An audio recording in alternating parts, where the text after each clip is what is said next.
É isso aí, bora para mais um dia de leitura bíblica. Hoje, capítulo 36 de Gênesis, certo? Capítulo 36 de Gênesis. E hoje, vamos lá, vamos dar continuidade à nossa leitura bíblica diária. Versículo 1 diz assim: Estas são as gerações de Esaú, este é Edom. Esaú tomou dentre as filhas de Canaã suas mulheres, Ada, filha de Elon, o Eteu, e a Eolíbama, filha de Ana, filha de Zebeão, o Eveu. E Bazemate, filha de Ismael, irmã de Nebaiote. Ada teve de Esaú a Elifaz. E Bazemate teve a Reu. E a Oliobama teve a Jeus, Jalão e Corá. Estes são os filhos de Esaú, que lhe nasceram na terra de Canaã. Depois Esaú tomou suas mulheres, seus filhos, suas filhas e todas as almas de sua casa, seu gado, todos os seus animais e todos os seus bens que havia adquirido na terra de Canaã e foi-se para outra terra, apartando-se de seu irmão Jacó, porque os seus bens eram abundantes demais para habitarem juntos. E a terra de suas peregrinações não os podia sustentar por causa do seu gado. Portanto, Esaú habitou no monte de Seir. Esaú é Edom. Edom significa vermelho, né? Muito provavelmente, pela questão do guisado. Mas, voltando aqui, versículo 8. Versículo 8. Estas, pois, são as gerações de Esaú, pai dos edomeus no monte de Seir. Estes são os nomes dos filhos de Esaú: Elifaz, filho de Ada, mulher de Esaú; Reuel, filho de Bazemate, mulher de Esaú. E os filhos de Elifaz foram Temã, Omar, Zefô, Gatã e Kenaz. E os filhos de... versículo 12. Tímina era concubina de Elifaz, filho de Esaú, e teve de Elifaz a Amaleque. São estes os filhos de Ada, mulher de Esaú. Foram estes os filhos de Reuel, Naate e Zerá, Samá e Misa. Foram estes os filhos de Bazemate, mulher de Esaú. Estes foram os filhos de Aeolibama, filha de Ana, filha de Zibeão, mulher de Esaú. Ela teve de Esaú Jeus, Jalão e Corá. São estes os chefes dos filhos de Esaú, dos filhos de Elifaz, o primogênito de Esaú, os chefes Temã, Omar, Zefô, Kenaz. Versículo 16. Corá, Gatã e Amaleque, são esses os chefes que nasceram a Elifaz na terra de Edom. São esses os filhos de Ada. Estes são os filhos de Reuel, filho de Esaú, os chefes Naate, Zerá, Samá e Mizá. Estes são os chefes que nasceram a Reuel na terra de Edom. Estes são os filhos de Bazemate, mulher de Esaú. Estes são os filhos de Estes são os filhos de Aolibama, mulher de Esaú. Os chefes Jeus, Jalão e Corá. Esses são os chefes que nasceram a Libama, filha de Ana, mulher de Esaú. Esses são os filhos de Esaú e esses seus príncipes. Ele é Edom, ou seja, o pai dos edomitas, que a gente vai ver em seguida. Vai ser um povo que tem muita rivalidade com o povo de Israel. Então a descendência de Esaú, os edomitas, terão grande rivalidade com os israelitas, descendência de Jacó. Assim como já foi predito, não é? Quando Jacó e Esaú estavam no ventre ainda de Rebeca. Então, versículo 20. São estes os filhos de Seir: o Oreu, moradores da terra, Lotã, Zobal, Zibeão, Anás. Os filhos de Seir. Versículo 21. Dizon, Esser e Dizã. Esses são os chefes dos Oreus. filhos de Seir, na terra de Edom. Os filhos de Lotã foram Ori e Emã, e a irmã de Lotã era Tímina. Estes são os filhos de Sobal, Alvã, Manaate, Ebal, Zefô e Onão. Estes são os filhos de Zibeão, Aias e Anás. Este é o Anás que achou as fontes terminais no deserto, quando apacentava os jumentos de Zibeão, seu pai. São estes os filhos de Ana, de Zom e Aolibama, filha de Ana. São estes os filhos de Dizon, Endã, Esbã, Itrã e Querã. São estes os filhos de Ezer, Bilão, Zavã e Acã. Estes são os filhos de Dizã, Uz e Arã. Estes são os filhos dos Oreus, Lotã, Zobal, Zibeão, Anás. Dizon, Ezer e Dizã, estes são os chefes dos Oreus que governavam na terra de Seir. São estes os reis que reinaram na terra de Edom, antes que reinasse rei algum sobre os filhos de Israel. Agora os filhos de Edom. Versículo 32. Reinou, pois, em Edom Belá, filho de Beor, e o nome da sua cidade era Dinabá. Morreu Belá, e Jobabe, filho de Zerá, de Bosra, reinou em seu lugar. Morreu Jobabe, e Uzão, da terra dos Temanitas, reinou em seu lugar. Morreu Uzão, e em seu lugar reinou Hadad, filho de Bedade, que feriu a Midian no campo de Moabe, e o nome da sua cidade era Avite. Morreu Hadad, e Samela, e Masreca reinou em seu lugar. Morreu Samela, e Saul de Reobote, junto ao rio, reinou em seu lugar. Morreu Saul, lembrando que aqui não é Saul, que nós vamos ver lá a descendente, o primeiro rei de Israel.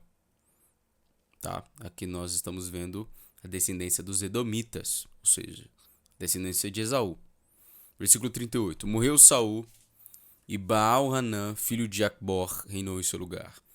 Morreu Baal-Hanã, filho de Acbor, e Adar, ou Ada, reinou em seu lugar. E o nome da sua cidade era Paú, e o nome de sua mulher era Metabel, filha de Matred, filha de Mesaabe. Estes são os filhos dos chefes dos filhos de Esaú. Estes são os nomes dos chefes dos filhos de Esaú, segundo as suas famílias, segundo os seus lugares, pelos seus nomes, os chefes Timna, Alva e Getete. Versículo 41. Aolibamá, Elá, Pinom, Kenaz, Temã, Mibzar, Magdiel e Irão. Estes são os chefes de Edom, segundo as suas habitações, na terra da sua possessão. Este é Esaú, pai dos edomeus. Versículo 43, último versículo do capítulo 36. Magdiel, Duque e Irã. Estes foram chefes de Edom, de acordo com as suas habitações na terra da sua possessão. Este é Esaú, o pai dos edomitas, ok? Tá aqui em inglês, mas eu fiz uma tradução aqui simultânea para você. Versículo 37, capítulo 37, versículo 1 está escrito assim. Jacó habitava na terra das peregrinações de seu pai, na terra de Canaã. Estas são as gerações de Jacó. José, aos 17 anos de idade, estava com seus irmãos apacentando os rebanhos. Sendo ainda jovem, andava com os filhos de Bila e com os filhos de Zilpa, mulheres de seu pai. E José trazia a seu pai más notícias a respeito deles. Lembrando aqui que, nesse período, Raquel, a mãe de José, já havia falecido. Ela faleceu no nascimento de Benjamim, se você se recorda. Versículo 3 diz assim: Israel amava mais a José do que a todos os seus filhos, porque era o filho da sua velhice, e fez-lhe uma túnica de várias cores. Vendo, pois, seus irmãos que seu pai o amava mais do que a todos eles, odiavam-no, e não lhe podiam falar pacificamente. José teve um sonho, que contou a seus irmãos, por isso o odiaram ainda mais. Pois ele lhes disse: ouvi, peço-vos, este sonho que tive.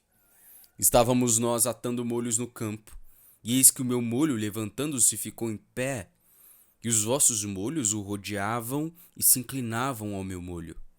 Responderam-lhe seus irmãos: tu, pois, deveras reinarás sobre nós? Tu deveras terás domínio sobre nós?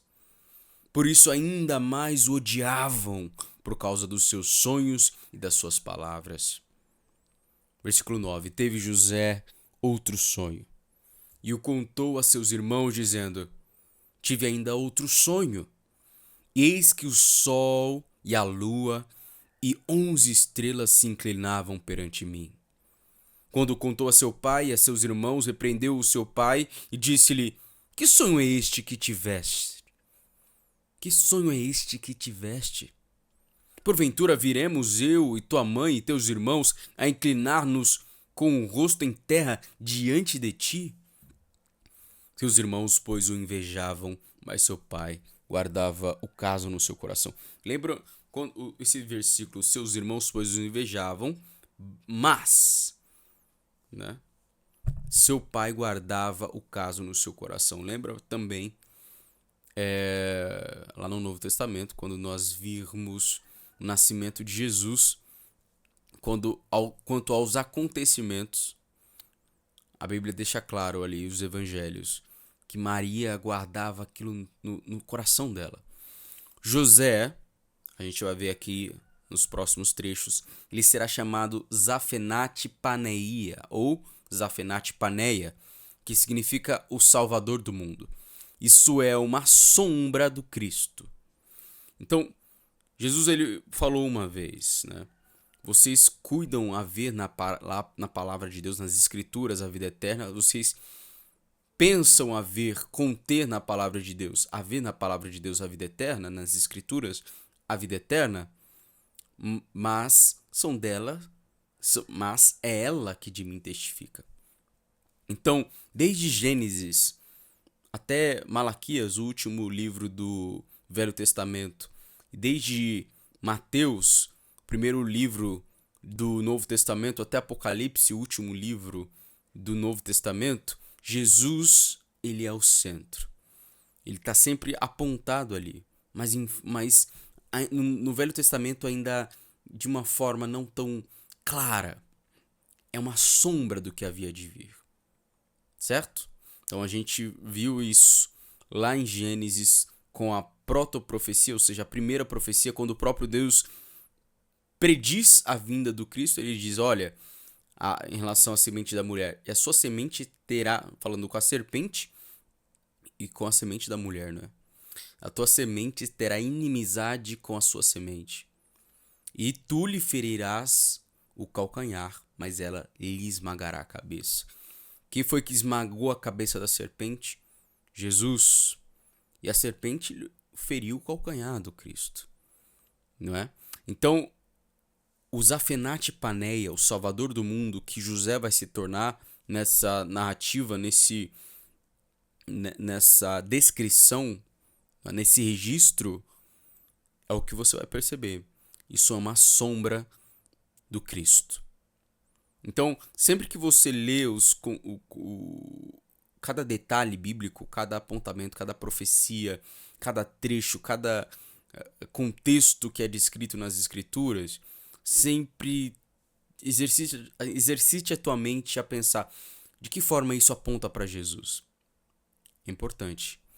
Então, versículo 12. Ora, foram seus irmãos apacentar o rebanho de seu pai em Siquém. Disse, pois, Israel a José: não apacentam teus irmãos o rebanho em Siquém? Vem e enviar-te-ei a eles. Respondeu-lhe José: eis-me aqui. José, percebe o quanto que ele é obediente a seu pai, né? Isso também aponta para Jesus. Jesus, com 12 anos de idade, a palavra de Deus fala que, apesar de ele ter conhecimento e capacidade e habilidade para discutir, para dissertar, para comentar com os mais sábios da época, com os mais sábios do judaísmo, que eram os escribas, os fariseus, e ainda assim ele se sujeitava aos seus pais. Então, versículo 14. Disse-lhe Israel: vai, vê se vão bem teus irmãos e o rebanho, e traze-me resposta. Assim o enviou do vale de Hebrom, e José foi a Siquém. E um homem encontrou a José, que andava errante pelo campo, perguntou-lhe: que procuras? Respondeu ele: estou procurando meus irmãos. Dize-me, peço-te, onde apacentam eles o rebanho? Disse o homem: foram-se daqui, pois ouvi-lhes dizer: vamos a Dotã. José, pois, seguiu seus irmãos e os achou em Dotã. Eles o viram de longe e, antes que chegasse aonde estavam, conspiraram contra ele para o matarem. Não vai acontecer a mesma coisa com Jesus? Vão conspirar contra ele para o matar logo após ele, na verdade, muito antes de ele ressuscitar Lázaro. Os fariseus, os religiosos da época, estavam tão temerosos de perder o poder e a influência que eles tinham, que eles precisavam eliminar aquela ameaça. Então eles conspiravam contra Jesus para o matar. Versículo 19. Dizendo uns aos outros: eis que lá vem o sonhador. Vinde, pois, agora, matemo-lo e lancemo-lo numa das covas. E diremos: uma besta fera o devorou. Veremos então o que será dos seus sonhos. Mas Rúben, que é o filho mais velho, o irmão mais velho de José, ouvindo isso, livrou-o das mãos deles, dizendo: não tiremos a vida. Também lhes disse Rúben: não derrameis sangue, lançai-o nesta cova que está no deserto, e não lanceis mão dele. Disse isto para livrá-lo das mãos deles, a fim de restituí-lo a seu pai. Logo que José chegou a seus irmãos, estes o despiram da sua túnica, a túnica de várias cores que ele trazia. Jesus também não foi despido da sua túnica? Em Salmos, está uma profecia que diz: eles repartiram as minhas vestes, né? Então, as vestes de Jesus, a roupa de Jesus, ela foi negociada, ela foi repartida ali. E José, a história de José está fazendo um apontamento para o Cristo, para o que haveria de acontecer. E tomando-o, lançaram-no na cova, mas a cova estava vazia, não havia água nela. Versículo 25. Depois sentaram-se para comer, e levantando os olhos, viram uma caravana de ismaelitas que vinham de Gileade. Nos seus camelos traziam tragacanto, bálsamo e mirra, que iam levar ao Egito. Não é parecido com os presentes que Jesus recebe ao nascer? Jesus não recebeu ali bálsamo, ouro, mirra, não é? Versículo 26. Disse Judá a seus irmãos: de que nos aproveita matar nosso irmão e encobrir o seu sangue? Vinde, vendamo-lo a esses ismaelitas, e não seja nossa mão sobre ele, porque nosso irmão, nossa carne, escutaram-no seus irmãos. Judá dá a ideia de vender o irmão ao invés de matá-lo, né? Versículo 28. Judá, que inclusive se tornará o pai da tribo da qual o Messias há de nascer. Ou seja, Davi vem da tribo de Judá e Jesus da descendência de Davi. Versículo 28. E passaram os negociantes midianitas, tiraram José, alçando-o da cova, e venderam-no por 20 ciclos de prata aos ismaelitas, os quais os levaram para o Egito. Ora, José foi vendido por 20 ciclos de prata. Jesus, semelhantemente, foi vendido por 30 moedas de prata. Está vendo as semelhanças? Está percebendo que a Bíblia em tudo aponta para o que há de acontecer? Versículo 29. Ora, Rúben voltou à cova, e eis que José não estava na cova, pelo que rasgou as suas vestes, e tornando a seus irmãos, disse: O menino não aparece, e eu, aonde irei?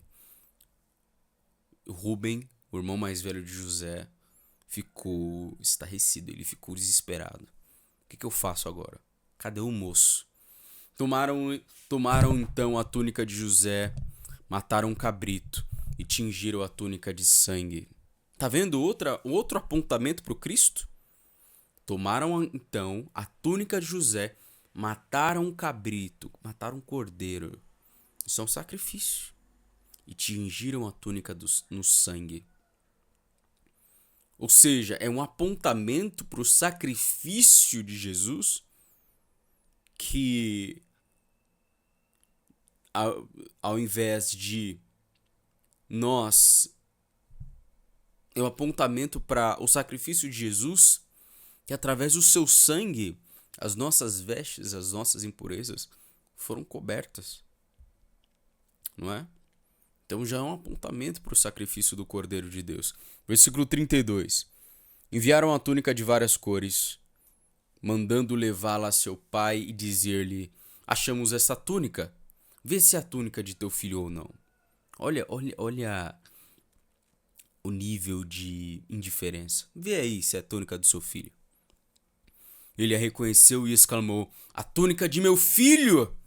Uma besta fera o devorou. Certamente José foi despedaçado. Então Jacó rasgou as suas vestes e pôs saco sobre os seus lombos e lamentou seu filho por muitos dias. E levantaram-se todos os filhos e todas as suas filhas para o consolarem. Ele, porém, recusou ser consolado e disse: Na verdade, com choro hei de descer para meu filho até o Seol, ou seja, até a cova. Assim chorou seu pai. Os midianitas venderam José no Egito a Potifar, oficial de Faraó, capitão da guarda. Então, aqui começa a jornada de José no Egito. Uma outra semelhança: Jesus ele foge com os seus pais, né? É levado pelos seus pais, ainda criança, ainda bebê, para o Egito, quando o rei de Israel na época busca encontrar o menino para o matar, não é? O rei Herodes.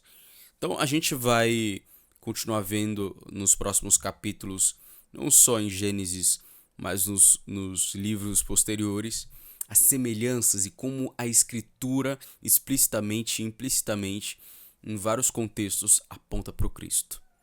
Ok? Abraço e até a próxima leitura.